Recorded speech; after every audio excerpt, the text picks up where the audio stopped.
खेलों के Mahakumbh Tokyo Olympic का समापन हो गया है और ओलंपिक में देश का नाम रोशन करने वाले भारत के खिलाड़ियों की वतन वापसी भी हो गई है। इन पदक वीरों के स्वागत सत्कार के लिए दिल्ली के होटल अशोक में सम्मान समारोह का आयोजन किया गया। होटल पहुंचने पर खिलाड़ियों का फूल देकर स्वागत किया गया।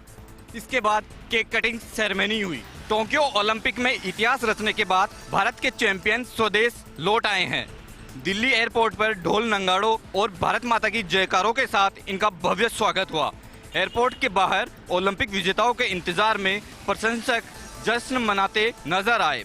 भारतीय दल में गोल्ड विजेता नीरज चोपड़ा, ब्रॉन्ज विजेता बजरंग पूनिया और रवि दहिया शामिल रहे। भारतीय हॉकी टीम भी दिल्ली लौटी। स्टार बॉक्सर लवलीना बोरगोहेन भी देश लौटी। एयरपोर्ट पर खिलाड़ियों की अगवानी के लिए खेल मंत्रालय के अधिकारी भी मौजूद रहे। भारतीय युवा मोर्चा के अध्यक्ष और बीजेपी सांसद तेजस्वी सूर्या ने नीरज चोपड़ा का गुलदस्ता देकर स्वागत किया। प्रशंसकों ने बजरंग पूनिया को कंधे पर उठा लिया। बजरंग पूनिया ने हाथ हिलाकर समर्थकों का अभिनंदन किया। लोगों के हाथों में वेलकम बजरंग पूनिया के प्लेकार्ड्स नजर आए, तो वहीं प्रशंसकों ने फूलों की बारिश की। भारत ने टोक्यो ओलंपिक में कुल 7 पदक जीते हैं, जो किसी भी ओलंपिक में भारत का सर्वश्रेष्ठ प्रदर्शन है। टोक्यो ओलंपिक में भारत को 1 गोल्ड, 2 सिल्वर और 4 ब्रॉन्ज मेडल मिले हैं। जेवलिन थ्रो में नीरज ने गोल्ड जीतकर देश का नाम रोशन किया है। दिल्ली की होटल अशोक में इन पदकवीरों का ग्रैंड वेलकम किया गया। समारोह में केंद्रीय खेल मंत्री अनुराग ठाकुर ने खिलाड़ियों को सम्मानित किया। साथ ही कहा कि ये शाम इन पदक जीतने वाले खिलाड़ियों की शाम है। इन खिलाड़ियों ने मेडल ही नहीं, पूरे देश का दिल जीता है। यूएनएससी के अध्यक्ष राष्ट्र के मुखिया के तौर पर पीएम मोदी ने आज यूएनएससी की समुद्र सुरक्षा विषय पर आयोजित ओपन डिबेट को संबोधित किया। इसके साथ ही पीएम मोदी यूएनएससी के किसी कार्यक्रम की अगुवाई करने वाले भारत के पहले प्रधानमंत्री बन गए हैं। यूएनएससी की ओर से आयोजित ओपन डिबेट में अपने संबोधन में पीएम मोदी ने समुद्र को इंटरनेशनल ट्रेड की लाइफलाइन बताया। पीएम मोदी ने कहा कि यह हमारे प्लेनेट के भविष्य के लिए बेहद अहम है। आज हमारी इस साझा धरोहर को कई प्रकार की चुनौतियों का सामना करना पड़ रहा है। पायरेसी और आतंकवाद के लिए समुद्री रास्तों का दुरुपयोग हो रहा है। अनेक देशों के बीच समुद्री विवाद है और जलवायु परिवर्तन, प्राकृतिक आपदाएं भी मैरीटाइम डोमेन से जुड़े विषय हैं। पीएम मोदी ने सामुद्रिक धरोहर की सुरक्षा के लिए साझा फ्रेमवर्क की जरूरत का जोर दिया। उन्होंने कहा कि ऐसा फ्रेमवर्क कोई एक देश नहीं बना सकता, इसे साझा प्रयास से एक साकार किया जा सकता है। पीएम ने विश्वास व्यक्त किया कि समुद्री सुरक्षा को लेकर इस उच्च स्तरीय चर्चा से मार्गदर्शन मिलेगा। पीएम ने इसे आकार प्रदान करने के लिए 5 मूलभूत सिद्धांत भी बताए। उन्होंने कहा कि हमें मैरीटाइम ट्रेड में बैरियर्स हटाने चाहिए। हम सबकी समृद्धि इसके फ्लो पर निर्भर है। इसमें अड़चनें बाधा उत्पन्न कर सकती हैं। उन्होंने कहा कि प्राकृतिक आपदाओं और अन्य खतरों से निपटने के लिए क्षेत्रीय सहयोग बढ़ाए जाने की आवश्यकता है।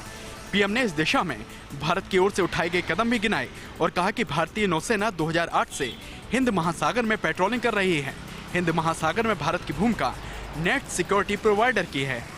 पीएम मोदी ने इस दौरान इस बात पर भी जोर दिया कि सुरक्षा विवादों को सुलझाने के लिए शांतिपूर्ण तरीका और अंतर्राष्ट्रीय नियमों की पालना करना सुनिश्चित किया जाना चाहिए। पीएम मोदी ने कहा कि हमने इसी समझ और परिपक्वता का परिचय देते हुए अपने पड़ोसी बांग्लादेश के साथ अपने विवाद को सुलझाया, जो कि आज के दौर में पूरी दुनिया के लिए एक बेहतर उदाहरण है।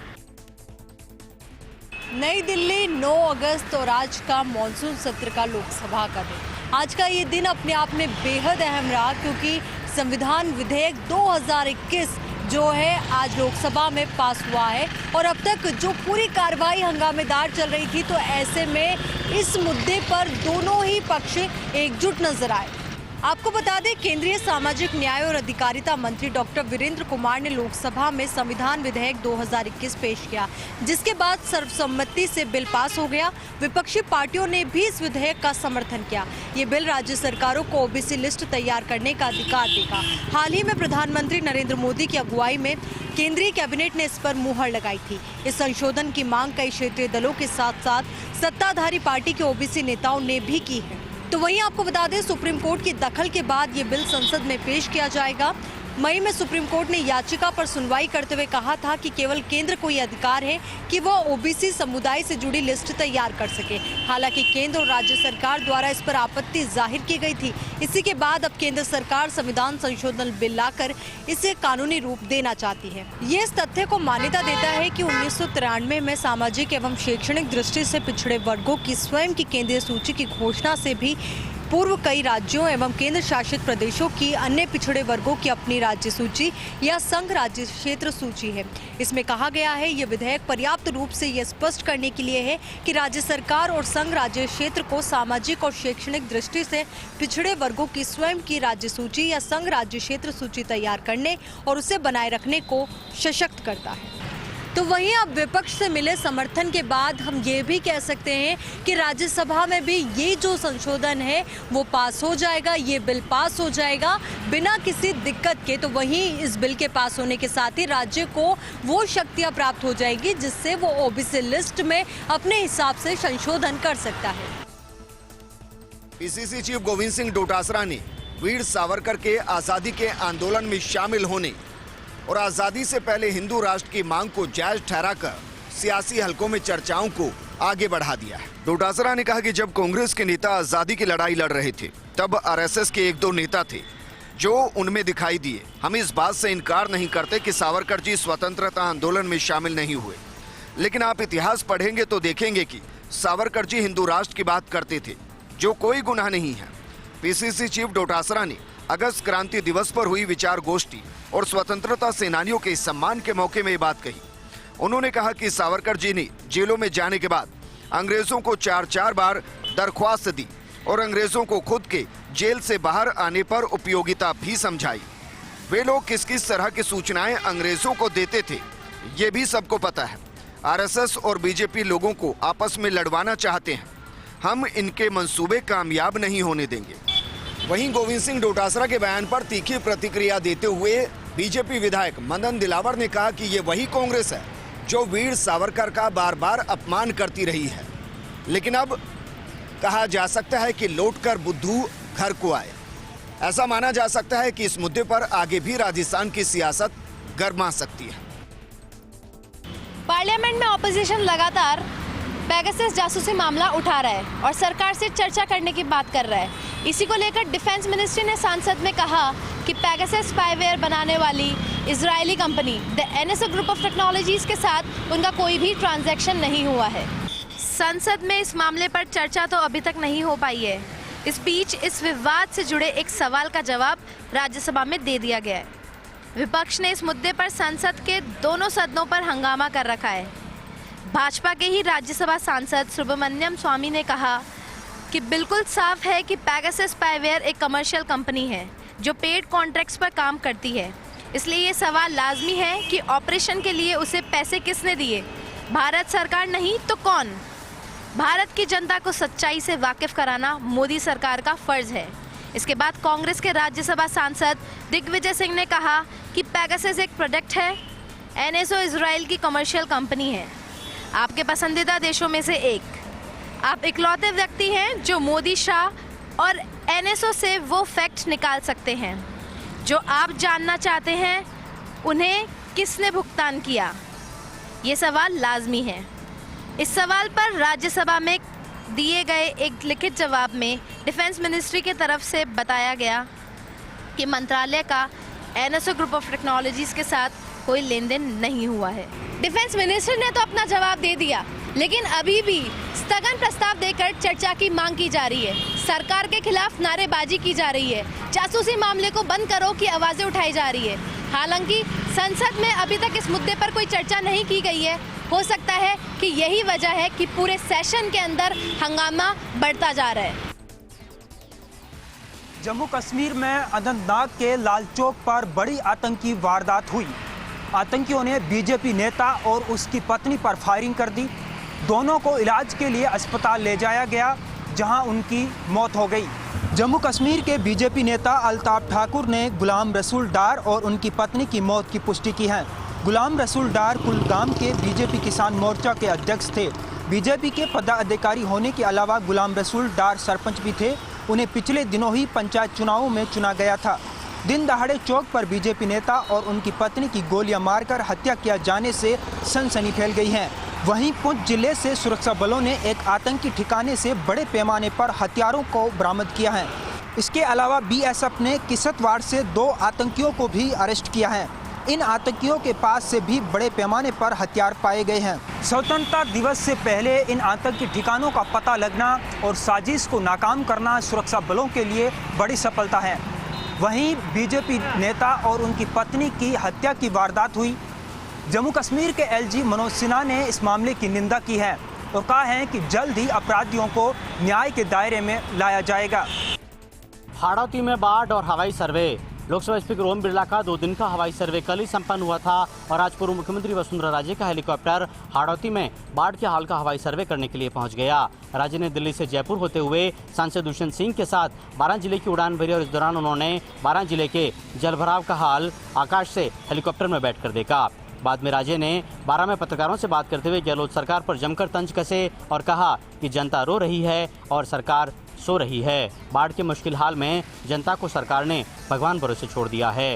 इस दौरान पूर्व मुख्यमंत्री ने कोटा संभागीय आयुक्त के उस बयान पर भी जमकर सवाल खड़े किए जिसमें संभागीय आयुक्त ने कहा था कि कोटा अंचल में केवल 30% फसलों में खराबा हुआ है। राजे ने इस दौरान करोड़ों के नुकसान के आंकड़े गिनाए, मरे हुए मवेशियों के आंकड़े गिनाए, जनहानि के आंकड़े गिनाए और साथ में कहा कि खराबा सरकार के बताए गए आंकड़े से कहीं ज़्यादा व्यापक है। राजे ने इस दौरान अपने सरकार के समय शुरू की गई जल स्वावलंबन योजना का भी जिक्र किया और साथ में दावा किया कि अगर राजनीतिक कारणों से उस योजना को बंद नहीं किया जाता तो शायद हाड़ौती के खेतों और गाँव में इतना जल जमाव नहीं होता। पूर्व मुख्यमंत्री वसुंधरा राजे कल अपने गृह अंचल के झालावाड़ जिले के दौरे पर रहने वाली है, जहां वो खानपुर भी जाएगी और साथ में झालावाड़ जिले में बाढ़ के हालातों का हवाई सर्वे करेगी। राजस्थान में होने वाले पंचायती राज चुनाव को लेकर कांग्रेस और भाजपा दोनों ने कमर कस ली है।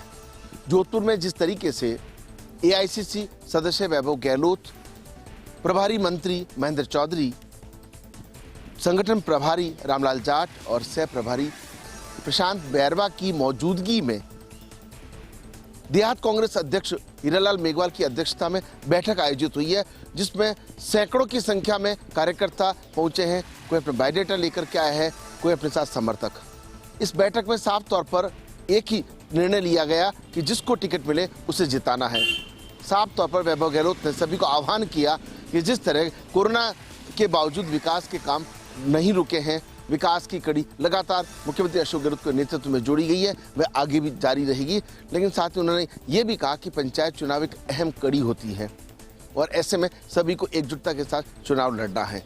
इसी तरह भारतीय जनता पार्टी के भी तमाम जो पदाधिकारी और कार्यकर्ताओं की जो बैठक है, पूर्व शिक्षा मंत्री वासुदेव देवनानी की अध्यक्षता में जोधपुर बैठक का आयोजन किया गया और देहात के भाजपा के पदाधिकारियों के अलावा जिस तरीके से जिन जिन पर जिम्मेदारी थी वो भी इस बैठक में शामिल हुए हैं। कुल मिलाकर के कहा जा सकता है कि भाजपा और कांग्रेस ने मारवाड़ की राजनीति के अहम गढ़ जोधपुर में कमर कस ली है। देखना यह है कि भाजपा और कांग्रेस अपने अपने दावों के आधार पर किस तरह खुद की नैया पार लगाती है और इस चुनाव में विजय का पताका फहराती है। लेकिन ये तो मानना होगा कि जिस तरीके से कोरोना के बाद अब ये जब चुनाव सामने आया है तो भाजपा और कांग्रेस दोनों के लिए बड़ी चुनौती है इस चुनाव की नैया को पार लगाना।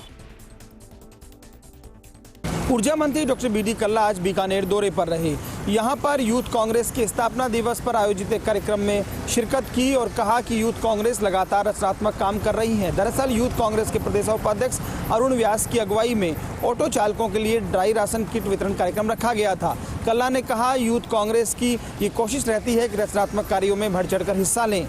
उन्होंने कहा हम सबकी जिम्मेदारी है कि ऐसे तबकों का ध्यान रखें और कोरोना जैसी मुश्किल घड़ी के बाद हम मदद के लिए तैयार रहें। इससे पहले डॉक्टर बी डी कल्ला ने शिवबाड़ी मंदिर स्थित शिव मंदिर में अभिषेक किया और राज्य की खुशहाली के लिए प्रार्थना की।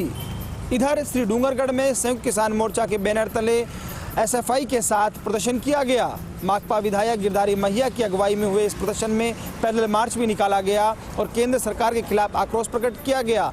कहा गया कि केंद्र सरकार किसानों के खिलाफ लाए गए तीनों बिलों को वापस करे। साथ ही साथ पेट्रोल डीजल की बढ़ती हुई कीमतों के खिलाफ भी आक्रोश जताते हुए मांग की गई कि पेट्रोल डीजल के दाम कम किए जाएं। आम आदमी के साथ साथ किसान भी परेशान हैं। तो वहीं राज्य सरकार के खिलाफ भी गिरधारी मैया ने कहा कि बिजली की दरें जिस तरह से बढ़ी हुई हैं उसके खिलाफ हम निरंतर हल्ला बोल कार्यक्रम जारी रखेंगे।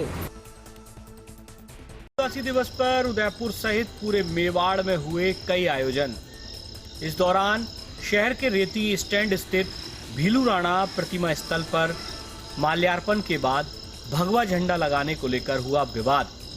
भाजपाई कार्यकर्ताओं द्वारा भगवा झंडा लगाने के बाद आदिवासी एकता मंच के कार्यकर्ताओं ने जताया विरोध के बाद भारी तादाद में पुलिस बल मौके पर किया गया तैनात।